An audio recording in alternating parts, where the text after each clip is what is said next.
এখন নয়ডাতে আমি যে রুমে থাকি, রুমে খানা তৈরি করছি। ভাত, আলু সিদ্ধ দিয়ে দিয়েছি, ঠিক আছে। এখানে পেঁয়াজ, লঙ্কা, বেসন দিয়ে পেঁয়াজি হবে। তারপরে এখানে ডিম নিয়ে এসেছি, ডিমও করব। কেন এখন গ্যাসের প্রবলেম, তার জন্য খাওয়ারও প্রবলেম চলছে।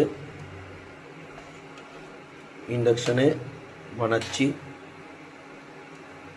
এরকম হয় কে জানে, প্রথমবার করছি আমি। আশা করি মোটামুটি ভালোই হবে, দেখা যাক কি হয়। তারপর আপনাদেরকে হওয়ার পর ভিডিও দেখাবো। ধন্যবাদ।